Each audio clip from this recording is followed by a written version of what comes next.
Bayi Nona Aileen sudah dipindahkan ke ruang perawatan 2 jam lalu. Kebetulan kondisinya sudah stabil, pernapasan normal dan berat badannya sudah mencukupi.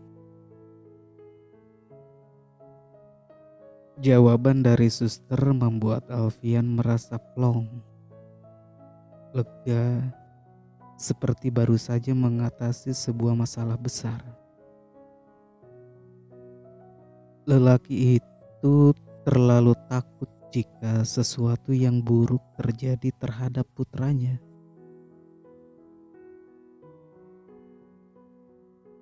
Setelah menormalkan detak jantung yang memburu, Alfian menuju kamar Aileen yang berjarak tak begitu jauh dari ruangan khusus.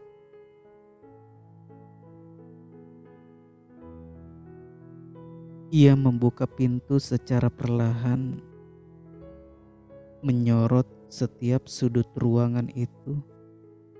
Ada kerutan tipis pada kedua alis tebalnya.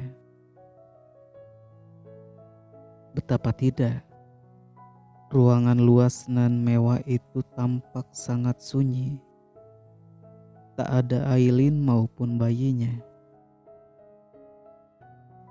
Hanya sebuah box bayi yang berjejeran dengan ranjang pasien.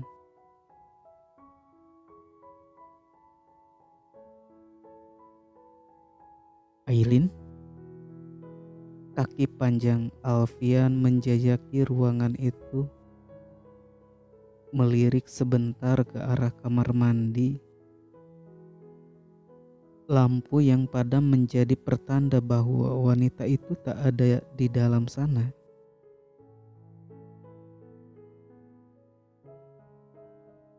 Panik, Alfian mempercepat langkah keluar kamar, menghampiri meja petugas yang berjaga.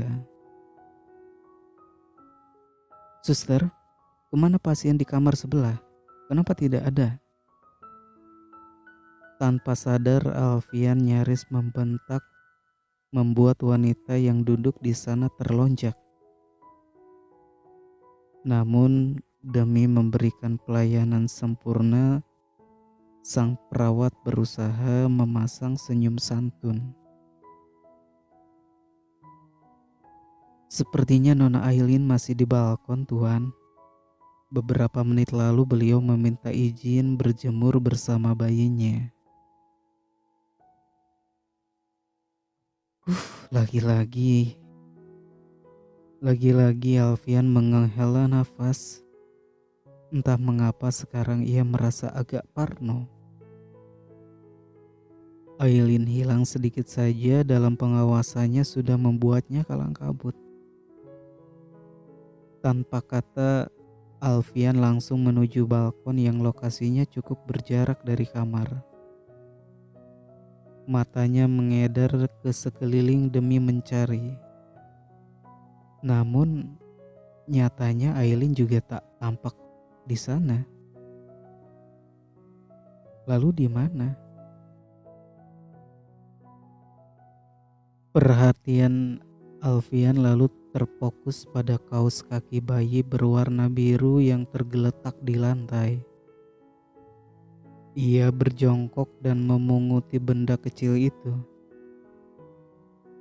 Ya, itu milik putranya, Alfian, yang membelikan beberapa hari lalu. Suasana rumah sakit diselimuti ketegangan pagi itu. Berjemur dan menikmati mentari pagi di balkon rupanya hanya sebuah alasan. Aileen menghilang secara tiba-tiba, tak meninggalkan pesan sama sekali.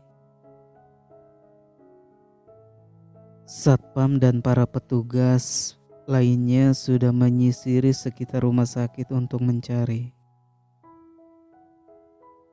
Semua gerbang pun ditutup.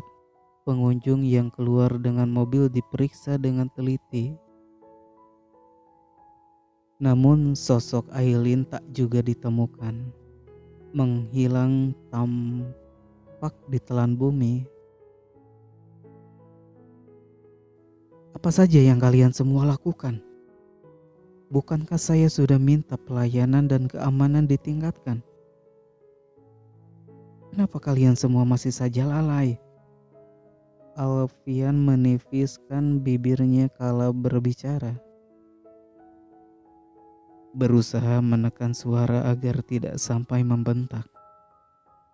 Namun manik hitam legamnya menyorot dengan tajam. Siapapun yang beradu pandang dengannya dibuat merinding, tak terkecuali direktur rumah sakit. Pria berbadan gendut itu tak berkutik ketika Alfian mendiktenya dengan kalimat penuh tuntutan. Ia sadar betul situasi yang dihadapinya.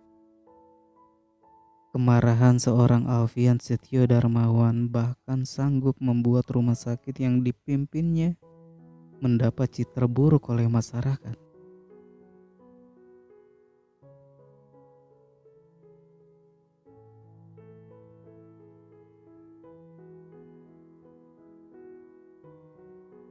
Maafkan saya Tuan, tadi saya yang menemani Nona Aileen duduk di balkon.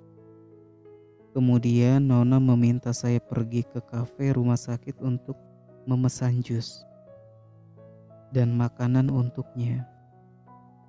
Saya tidak berpikir kalau Nona Aileen akan pergi, karena beliau terlihat sangat senang menghabiskan waktu dengan bayinya.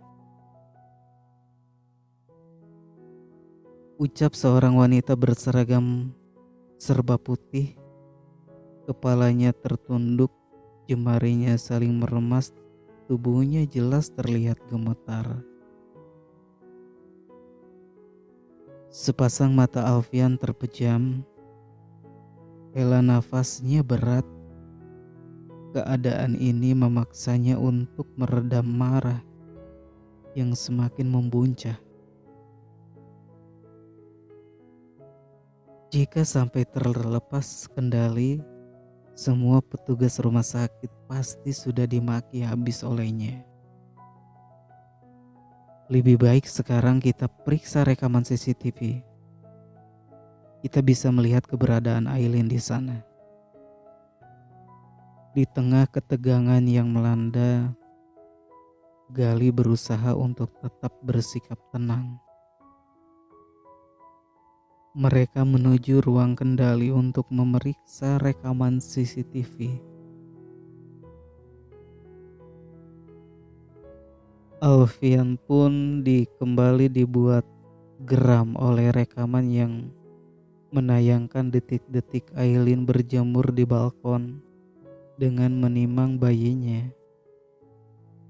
Kemudian langsung pergi setelah suasana sekitar terlihat lengang. Ia berjalan terseok-seok akibat kondisi fisiknya belum pulih sepenuhnya.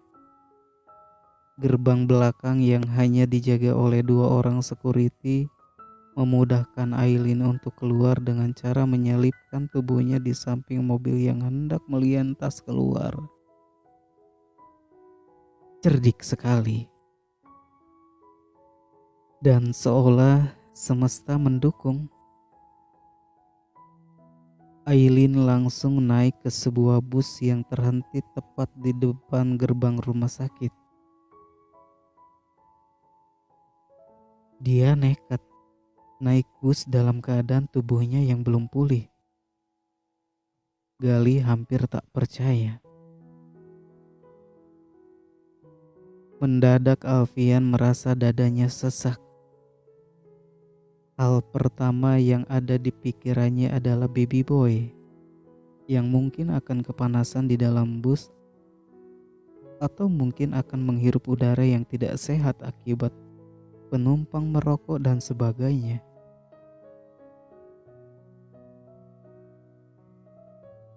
Kemana Aileen akan membawa anakku? Kenapa dia sebodoh itu? Bagaimana dia akan merawatnya sendirian?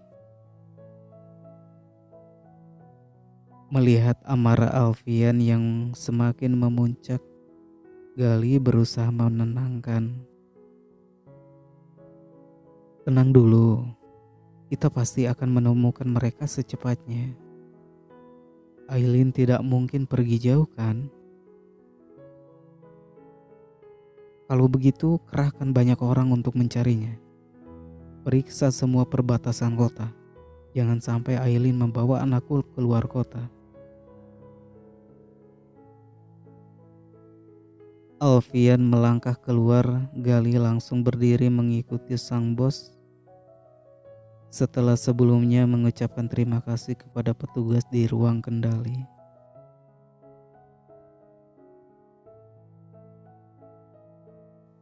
Selanjutnya, langkah Aileen tertatih saat memasuki pagar sebuah rumah.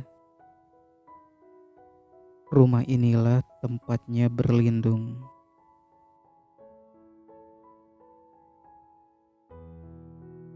Aileen merasa beruntung karena Bu Rina, sang pemilik rumah, tidak mengharuskannya membayar sewa. Aileen cukup merawat dan menjaga kebersihan rumah kecil yang ditempatinya. Rumah Bu Riana itu terdiri dari dua bagian. Satu bagian ia huni dengan anak laki-lakinya, Bayu, yang jarang pulang karena bekerja di luar kota.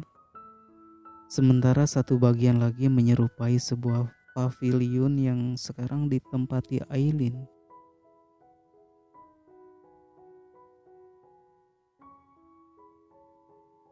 Bu Rina tampak keluar dari rumah setelah mendengar ada yang membuka pagar.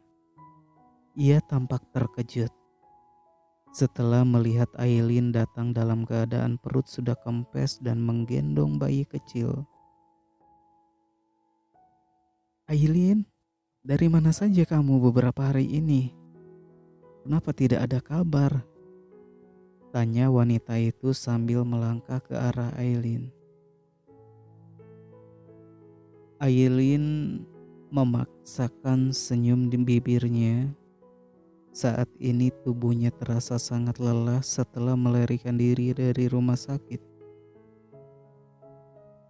Wajahnya terlihat pucat dan berkeringat. "Maaf Bu, saya tidak sempat."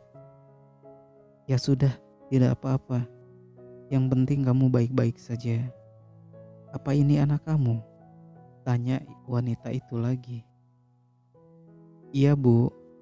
Aileen menatap wanita itu takut-takut. Setelah menghilang beberapa hari, ia takut jika Bu Rina tidak akan mengizinkan kembali tinggal di rumah itu. "Bu, apa saya boleh tinggal di sini?" "Tentu saja boleh Aileen. Ayo kamu masuk. Di luar panas, kasihan anak kamu." Melihat keadaan Aileen yang sangat lemah, Bu Rina membantu menggendong bayi kecil itu masuk ke kamar dan membaringkannya di atas kasur busa. Wanita baik hati itu juga membantu Aileen merapikan kamar dan membawa makanan juga teh hangat. Aileen membalut tubuh putranya dengan selimut. Beruntung udara malam itu cukup sejuk karena hujan turun deras. Sekarang Aileen dapat bernafas lega. Ia dan anaknya sudah aman dari jangkauan Alfian dan keluarganya yang jahat.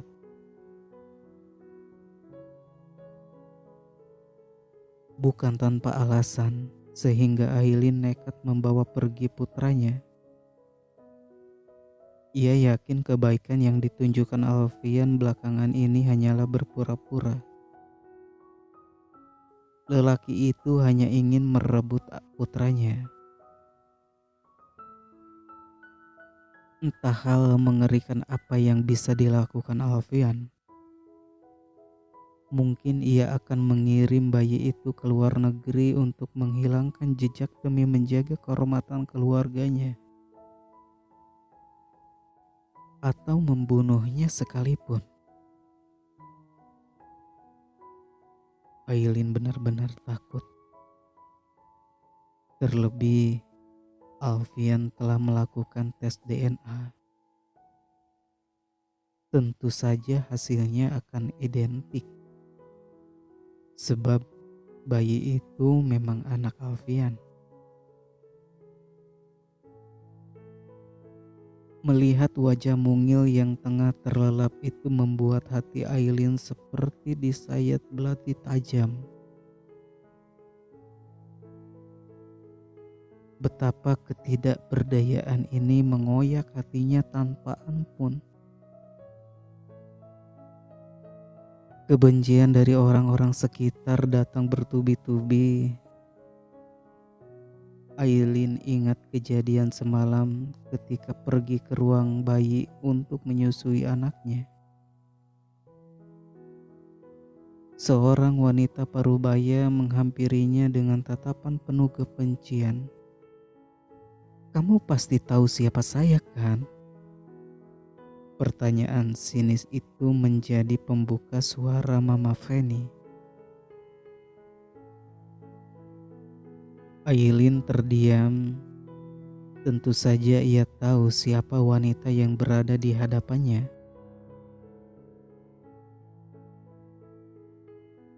Masih segar dalam ingatannya bahwa wanita berpenampilan elegan itu berdiri tepat di samping Alfian di malam pertunangan Riana dan Alfian. "Maaf, ada apa, Bu?" Aileen mendekap baby boy di dadanya, menutup telinga bayi kecilnya dengan telapak tangan agar tidak terkejut jika wanita itu membentak. "Saya kesini untuk menawarkan kesepakatan kepada kamu." "Kesepakatan apa?" Wanita itu menarik napas dalam, seperti sedang menahan amarah. "Beritahu saya, berapa yang kamu inginkan untuk menjauh dari Alfian?" "Kamu pasti menginginkan uang sampai sengaja menjebak anak saya. Sebut saja, saya akan berikan berapapun yang kamu inginkan." "Maaf, Bu, saya juga tidak pernah menjebak Alfian. Dan saya tidak butuh uang Ibu. Jadi tolong tinggalkan saya." "Kamu pikir saya akan percaya?" "Perempuan pelacur seperti kamu pasti akan menghalalkan segala cara. Setelah kakak kamu si Riana itu gagal menipu saya, sekarang kalian menggunakan anak kamu untuk menjerat Alfian, iya kan?" Tatapan penuh tanya diarahkan Aileen kepada wanita itu. Melalui ucapan Mama Feni, Aileen dapat menebak bahwa kebohongan Riana sudah terbongkar. "Ibu salah. Saya tidak pernah bekerja sama dengan siapapun. Saya juga tidak akan menuntut apapun dari Tuan Alfian." "Bagus kalau begitu. Bawa anak haram kamu itu jauh-jauh dari kehidupan Alfian. Lagi pula, mana saya tahu darah kotor siapa yang mengalir di tubuh anak kamu itu." Lamunan Aileen dari kejadian semalam membuyar. Ia merasakan dadanya bergemuruh. Hinaan demi hinaan Mama Feni semalam berhasil merobohkan benteng yang ia bangun untuk melindungi hatinya yang rapuh. Di kamar sempit itu Aileen mendekap putranya yang terlelap. berjanji dalam hati bahwa segala hinaan yang pernah ia alami tidak akan pernah dirasakan putranya. Ya, bayi kecilnya akan hidup dalam limpahan kasih sayang. Tidak akan pernah ia biarkan bersedih. Aileen akan melakukan apapun untuk mengisi masa kecil putranya dengan kenangan manis. Cukuplah Aileen seorang yang merasakan nasib buruk di masa kecil. Konon katanya memori anak kecil sangat kuat, maka jangan pernah membentak atau menyakiti hatinya. Karena rasa sakit hati itu akan tersimpan hingga dewasa dan berdampak buruk bagi perkembangan mentalnya. Aileen telah membuktikan itu sendiri. Dari ribuan kenangan buruk yang mengisi lembaran masa lalu, ada satu kenangan yang tak akan pernah bisa hilang dari ingatannya. Kala itu usianya menginjak 8 tahun. Usia di mana seorang anak membutuhkan figur seorang ibu dan hangatnya kasih sayang keluarga.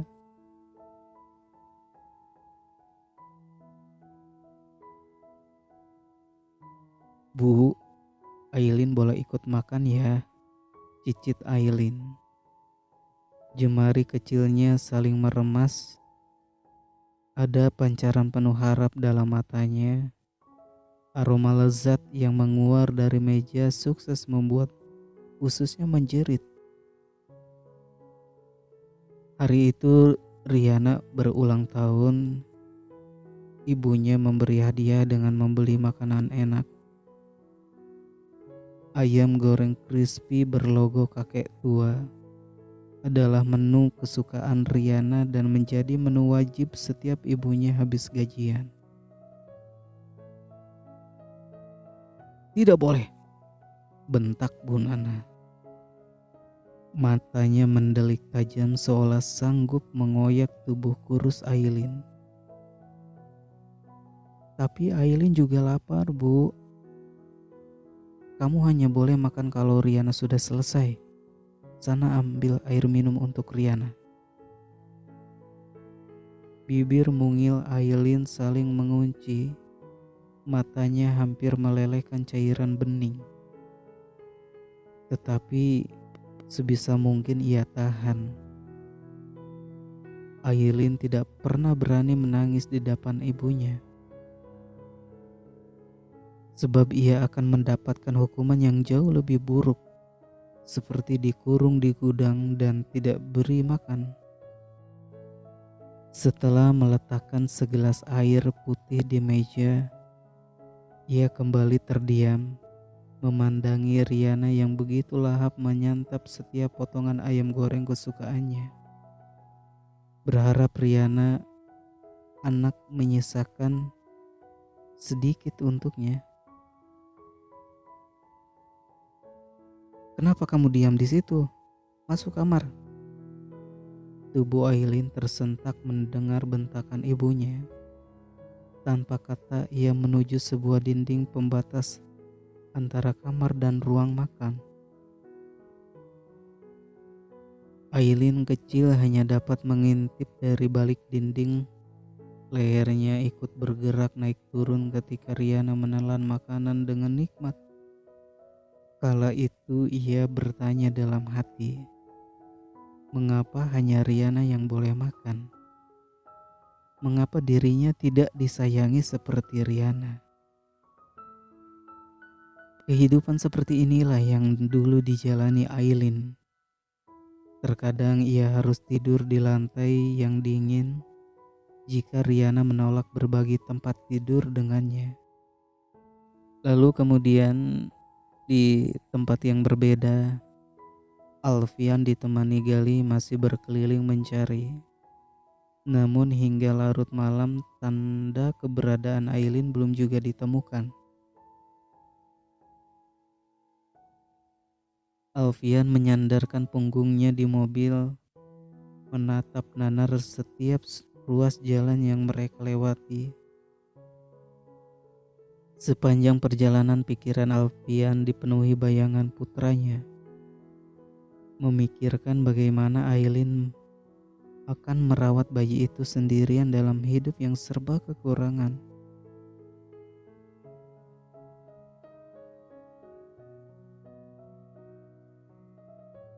Bagaimana jika bayi kecil itu harus tidur di kamar yang sempit dan pengap? Dan bagaimana jika Aileen tidak mampu memenuhi kebutuhannya?